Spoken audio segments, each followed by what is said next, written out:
నమస్తే, welcome to our channel. నేను మీ సిరి.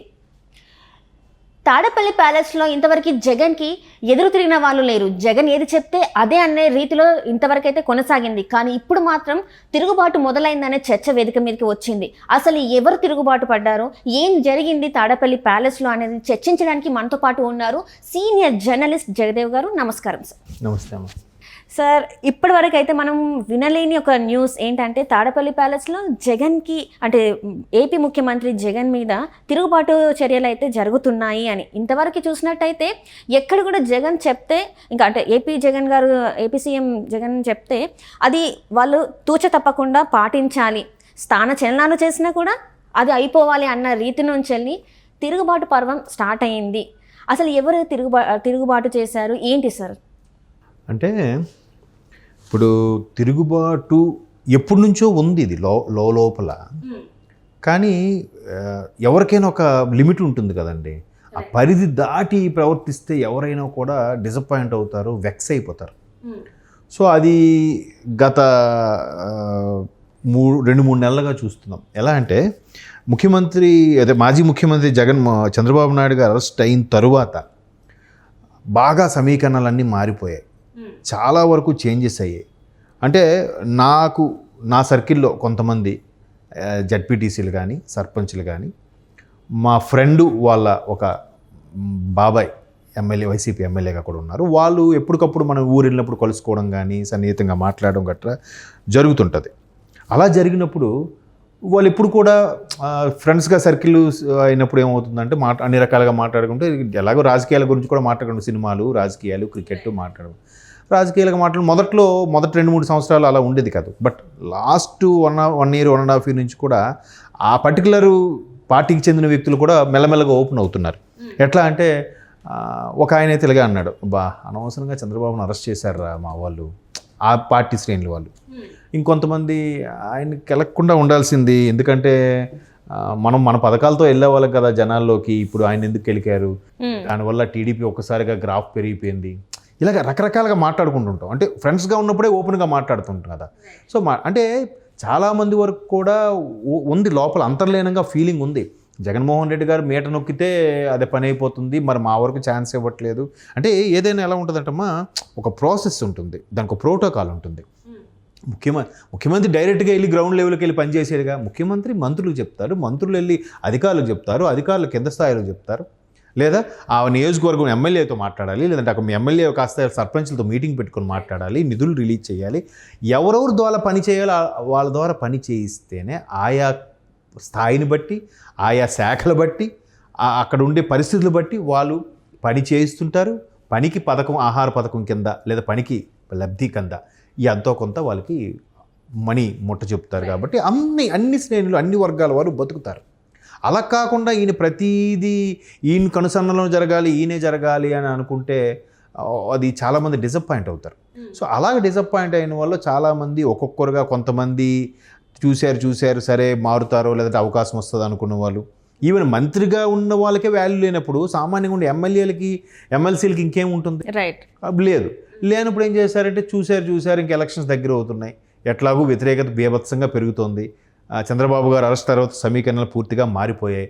ఇట్లాంటి సందర్భంలో ఎలా ఉంటుందంటే చాలామంది, ఇప్పుడు మొన్న మంగళగిరి ఎమ్మెల్యే కానీ, గాజువాక ఎమ్మెల్యే కానీ, తర్వాత వైజాగ్లో వంశీ యాదవ్ గారు ఎమ్మెల్సీ ఆయన కానీ, ఆ తర్వాత ఇప్పుడు కొంతమందికి అనిల్ గారు, రోజా గారు, వీళ్ళందరికీ కూడా అమర్నాథ్ రెడ్డి గారు, గుడివాడ వీళ్ళకి కూడా ఇంకా టికెట్ రాదు, వేరే వాటికి ఇస్తున్నారు తెలిసినప్పుడు కూడా వీళ్ళు ఏమంటున్నారు, ఓపెన్ అవ్వలేక, ఆ బ్లోఅవుట్ అవ్వలేక ఎవరికైతే వాళ్ళకి మేము సపోర్ట్ చేస్తాము అన్నట్టుగానే మాట్లాడుతున్నారు. కానీ లోపల వాళ్ళు మదన పడిపోతున్నారు. ఎక్కడో ఒక స్థాయి వ్యక్తి వరకు ఇప్పుడు కొద్దిమందే ఓపెన్ అయ్యి రెబల్గా మారుతారు. అది కూడా ఇప్పుడు టికెట్ ఇవ్వరు అనుకుని తెలిసినప్పుడు. కానీ ఇంకా టైం ఉంది కాబట్టి ఆచితూచి అడిగేస్తున్నారు.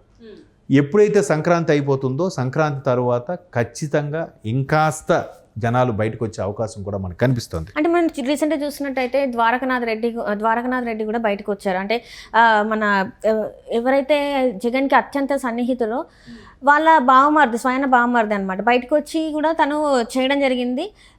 రేపటి రోజున ఇంకా ఎంతమంది బయటకు వచ్చే అవకాశం ఉంది? అదేనండి, ఇప్పుడు మెయిన్ తాడేపల్లి దగ్గర ఆ రోజు ఇష్యూ జరిగింది ఏంటంటే, ఇంతకుముందు ఎవరైనా రెబల్స్ ఉన్నా కానీ, లేదంటే ఎవరైనా ఇప్పుడు బాలినేని శ్రీనివాస్ రెడ్డి గారు ఉన్నారు, ఆయన బాగా సన్నిహితులు జగన్కి. ఆయన చాలాసార్లు సందర్భాల్లో అలిగిన, లేదంటే బుజ్జగించిన, లేదంటే టిడ్కో ఇల్లు విషయంలో ఏమైనా మతలబులు జరుగుతున్నాయని చెప్పి జగన్మోహన్ రెడ్డి కలవడానికి వెళ్ళినా కూడా కలవనిచ్చేవారు కాదంట. అది బికాజ్ ఆఫ్ సజ్జల రామకృష్ణారెడ్డి గారే కలవనిచ్చేవారు కాదనే ఒక వార్త ఉంది.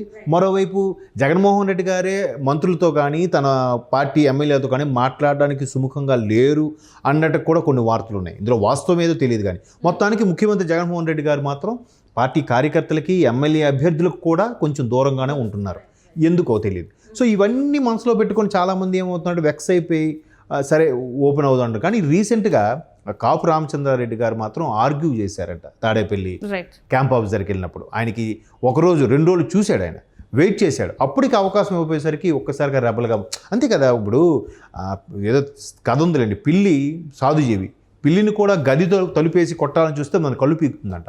ఎందుకు? చీకట్లో దానికి కళ్ళు కనిపిస్తాయి, మనకు కనపడవు. అంటే పిల్లి సాధుజీవి లాంటి పిల్లి కూడా మన కళ్ళు పీకడానికి ప్రయత్నిస్తుంది. అంటే దాన్ని వెక్స్ అయిపోయింది, దాని ప్రాణాల మీదకి వచ్చినప్పుడు అది ఖచ్చితంగా ప్రతిఘటిస్తుంది.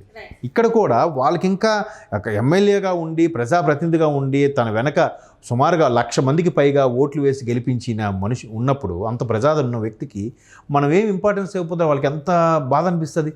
అరే ఎంత మెజార్టీతో ఇలా గెలిచాను నేను, నాకు ఎంత ప్రజాదరణ ఉంది, తన వల్ల కొన్ని పనులు అవుతాయని వస్తారు కదా ప్రజల వాళ్ళ దగ్గరికి. అయ్యా మాకు ఒక అర్జీ పెట్టుకోవడమో, లేదా మాకు ఇల్లు కావాలి, లేదా పెన్షన్ రావట్లేదు, లేదంటే అక్కడ కొద్దిగా ఇప్పించండి, ఇక్కడ ఎరువులు ఇప్పించండి, ఇక్కడ విత్తనాలు ఇప్పించండి అని కూడా అడుగుతుంటారు. అవేవి చేయని, అవునా చూద్దామని చెప్పి 4 ఏళ్ళుగా డ్రాగ్ చేస్తుంటే ఇంకా వెక్స్ అయిపోతారుగా, పనులే అవ్వట్లేదని. సో అలాగ వెక్స్ అయినప్పుడు ఈయన కాపు రామచంద్రారెడ్డి గారు విషయమే మనకి టాపిక్ రీసెంట్గా మనకి వైరల్ అవుతుంది. అది ఏంటంటే ఆయన రాయలసీమ అనంతపురం డిస్ట్రిక్ట్ సంబంధించి. సో ఆయన ఖచ్చితంగా ఇవ్వకపోతే నేను ఇండిపెండెంట్గానే పోటీ చేస్తా, ఏ పార్టీ నన్ను ఆదరించకపోతే ఇండిపెండెంట్గానే పోటీ చేస్తా, నేను నా భార్య కలిసి కూడా పోటీ చేస్తామన్నట్టు కూడా మాట్లాడుతున్నారు. మొన్న ఫస్ట్ బాలినేని శ్రీనివాస్ రెడ్డి గారు ఫస్ట్ ఓపెన్ అయ్యారు అనుకుంటా నాకు తెలిసి. ఎందుకంటే ఆయన కూడా అన్నారు, మనకు ఆయన మీద చాలా ఇంప్రెషన్ ఉంది, బట్ మన మీద ఆయనకు ఉండాలి కదా, మనం కలుద్దామనిలా కూడా కలవనివ్వట్లేదు అన్నట్టు కూడా ఉంది. మరోవైపు వాదం ఏంటంటే, అసలు జగన్మోహన్ రెడ్డి వచ్చిన తర్వాత జగన్ పేషీలోకి మాకు అవకాశం లేకుండా పోయింది. అంటే ఇప్పుడు చాలామందికి క్వశ్చన్ మార్క్ ఏంటంటే, జగన్మోహన్ రెడ్డి గారి తర్వాత వైఎస్ఆర్ పార్టీలో 2వ స్థానంలో సజ్జల గారా లేదా విజయసాయిరెడ్డి గారా? విజయసాయిరెడ్డి గారు ఉన్నప్పుడు మోస్తరుగా ఉండేది అంటూనే ఇంకొక వాదం కూడా ఉంది జనాల్లో. విజయసాయిరెడ్డి గారు ఉన్నప్పుడు రాజకీయాల్లో జస్ట్ బురదజల్లుకోవడమే ఉండేవి, విమర్శలే ఉండేవి, కానీ మరీ డెప్త్కి వెళ్ళిపోయి ఫ్యామిలీ విషయాల్లో, ఫ్యామిలీ ఆడవాళ్ళ విషయాల్లో విమర్శించిన దాఖలాలు లేవు. సజ్జల గారు వచ్చిన తర్వాతే మరీ విమర్శలు చాలా దారుణంగా అయిపోయాయి అన్న వాదం కూడా ఉంది. అది కూడా ఆ పార్టీకి చెందిన వ్యక్తులే మాట్లాడుకోవడం కూడా నేను స్వయంగా విన్నాను. అంటే ఏ స్థాయికి వెళ్ళిపోయింది. సో మొన్న కేసీఆర్ గారు కలిసినప్పుడు కూడా కేసీఆర్ గారు కూడా అదే సూచనలు చేసినట్టు కూడా కొన్ని వార్తలు ఉన్నాయి. అంటే అంత వాస్తవంతో తెలియదు కానీ నువ్వు మరీ నీ పక్కన ఉన్న వ్యక్తులు ఎవరైతే వాళ్ళని పూర్తిగా నమ్మే స్థాయిలో ఉండకు, నువ్వు అసలు ప్రజలకి రీచ్ అవుతున్నావు లేదో చూడు, ప్రజల వరకు ఎంతవరకు మేలు జరుగుతుందో అనేది చూడుకున్నట్టు కూడా కేసీఆర్ గారు తన అనుభవాన్ని జోడించి జగన్ గారికి సలహా ఇచ్చినట్టు కూడా కొన్ని వార్తలు ఉన్నాయి. మేబీ అంటే కేసీఆర్ గారికి ఏంటి సంబంధం అవసరం లేదు, బట్ ఆయన కూడా ఇక్కడ సజెస్ట్ చేశారంటే ఆంధ్ర పరిస్థితి కానీ, ఆంధ్ర ప్రజలు పడుతున్న ఇబ్బందులు కానీ ఇక్కడ రీచ్ అయ్యాయి అనమాట. సో దాన్ని బట్టి ఖచ్చితంగా ఇంకా మీరు సంక్రాంతి తర్వాత చూస్తే ఇంకా ఎన్ని రెబల్స్ కానీ, ఇంకా ఎన్ని తిరుగుబాట్లు జరుగుతాయో మీరే చూస్తారు. అటుపక్క వైసీపీ కూడా అయ్యో వెళ్ళిపోతున్నారని బాధపడట్లే, వెళ్ళిపోతే మాకు ఇంకోరు వస్తారులే, మేము మళ్ళీ కొత్తగా 90 మంది పెట్టుకుంటాంలే, 175 మంది అదే సార్ అదే తలంపులో ఉన్నారు. అయితే ఇక్కడ ఏమైందంటే సార్, వ్యతిరేకత ఎమ్మెల్యేల పైన ఉంది, జగన్ మీద కాదు. సో అందుకే ఈ స్థాన చలనాలు అనేది జరుగుతున్నాయి, తీసేయడం అనేది జరుగుతుంది అనేది కూడా ఒక చర్చ జరుగుతుంది. ఇది వాస్తవం అంటారా సార్? ఇప్పుడు జగన్మోహన్ రెడ్డి గారి మీద లేదు, ఎమ్మెల్యేల మీద ఉంది. ఎవరైతే ఎమ్మెల్యేలు ఉన్నారో ఇప్పుడు జగన్మోహన్ రెడ్డి గారి ఫోటో వల్లే కేవలం గెలిచారని ఎలా చెప్తారు? జగన్మోహన్ రెడ్డి గారి ఫోటో వల్లే గెలిచినప్పుడు ఇప్పుడు ఒక క్లాసులో ఒక స్టూడెంట్ తప్పు చేశాడు లేదా స్టూడెంట్ ఫెయిల్ అయ్యాడు, దాని బాధ్యత ఎవరిది? స్టూడెంట్ 50%, మాస్టర్ది కూడా 50%. పిల్లల విషయంలో మాత్రం పిల్లలు తప్పు చేస్తే బాధ్యత 80% తల్లిదండ్రులదే, 20% పిల్లలది. ఎందుకంటే చిన్నప్పటి నుంచి ఆ నడవడిన ప్రతిదీ చెక్ చేస్తూ వాడిని చెక్కుతూ, నాన్న అలా వెళ్ళకూడదు, ఇలా వెళ్ళకూడదు, నాన్న ఇలా ఉండాలి, అలా ఉండాలి, అలా మాట్లాడాలి, ఇలా మాట్లాడాలని చెప్పాలి. సో ఇక్కడ బాధ్యత పూర్తిగా తల్లిదండ్రులదే. మాస్టర్ దగ్గరికి వచ్చేసరికి 50-50 అంటున్నాను కానీ పిల్లల దగ్గరికి వచ్చేసరికి తల్లిదండ్రుల బాధ్యత ఎక్కువ ఉంటుంది. సో తండ్రి స్థానంలో ఉన్నాడు ఆయన, ఒక రాష్ట్ర ముఖ్యమంత్రి అంటే తండ్రి స్థానంలో ఉన్నాడు. అలాంటప్పుడు పిల్లలు తప్పు చేస్తుంటే దిద్దాల్సిన బాధ్యత ఎవరిది? సరే ఇప్పుడు పిల్లలు సరిగ్గా పని చేయట్లేదు అనుకున్న ఎమ్మెల్యేలు, మీరు రండి తాడేపల్లి ప్యాలెస్ వదిలి బయటికి రండి, అసలు వచ్చి ఒక వారంకో నియోజకవర్గం తిరగండి, ఇప్పుడు నెలకొక నియోజకవర్గం తిరగండి. ఈ 5 ఏళ్ళు ఎప్పుడైనా తిరిగారా? లేదే. ఎక్కడైనా ఏదైనా ఓపెనింగ్ అయితే వెళ్ళడం, సమావేశాలు వెళ్ళడం, మొత్తం బారికేడ్లు పెట్టుకొని వెళ్ళడం, దారి పొరుగునా ఉన్న చెట్లు కూడా నరికేయడం, 5 కిలోమీటర్ల డిస్టెన్స్ కూడా హెలీప్యాడ్తో వెళ్ళడం గట్రా చేస్తున్నాడు ఈయన. ఎక్కడ మరి రీచ్ అవుతున్నట్టు? మరి అప్పుడు ఎమ్మెల్యేలు ఏం పని చేస్తున్నట్టు ఎలా తెలుస్తుంది కదా? మరి ఆ తండ్రి స్థానంలో ఉన్న అతను బాధ్యతగా ఉండి వాళ్ళని సెటరేట్ చేయాల్సిన బాధ్యత ఎవరిది? ఆయనదే కదా. మరి ఇప్పుడు ఈ ఓడిపోతే ఎమ్మెల్యేలు తప్ప, గెలిస్తే ఈయన ఫోటో పెట్టుకొని గెలిచారన్నట్టు చెప్పడమా? ఏది కరెక్టు? గెలిస్తే అంటే గెలిస్తే నా మహిమ, గెలకపోతే మీ మహిమ. ఎంతవరకు కరెక్ట్ చెప్పండి? అది తెలీదా జనాలు ఎవరికి? ఎమ్మెల్యేకి ఎక్కువ సెగ తగులుతుంది. ఎందుకంటే అట్టడుగు వర్గాల్లో ఉండే కార్యకర్తలకి, గ్రౌండ్ లెవెల్లో ఉండే సామాన్యులకి ఎక్కువగా రీచ్ అయ్యేది ఎమ్మెల్యేనే. ముఖ్యమంత్రి ఆ పర్టికులర్ నియోజకవర్గంలో పోటీ చేసినప్పుడు ఆయన టచ్ అవుతాడు, కానీ అన్ని నియోజకవర్గాల్లో అన్ని గ్రామాలని టచ్ చేయలేడుగా. అప్పుడు ఏం తెలుస్తుంది? ఆ సెగ తెలియదు. ఎమ్మెల్యేలకు ఆ సెగ తగులుతుంది. తగిలినప్పుడు ఎమ్మెల్యేలు చెప్పడానికి వెళ్తారు, బాబు ఇట్లా లోకల్గా మమ్మల్ని ఇలా అనుకుంటున్నారు, మీరు కొద్దిగా చూడాలి, మార్చాలి, లేదంటే ఇలా చెయ్యాలి అని అలా చెప్పినప్పుడు వినాలి, చెప్పే అవకాశం వినాలి. అది చిన్నోడా పెద్దోడా, ఆడు అనుభవజ్ఞుడు కాదా అనే విషయం పక్కన పెడితే, మంచి చెప్పినప్పుడు ఎవరు చెప్పినా స్వీకరించాలి. అప్పుడే పరిపాలన సజావుగా సాగుతుంది. మరి ఇప్పుడు రేవంత్ రెడ్డి గారు బెస్ట్ ఎగ్జాంపుల్. చిన్న వయసులో చేశాడు, ఆయనకి తెలియదు, వెంటనే ఏం చేస్తున్నాడు, ప్రతిదీ సమీక్ష.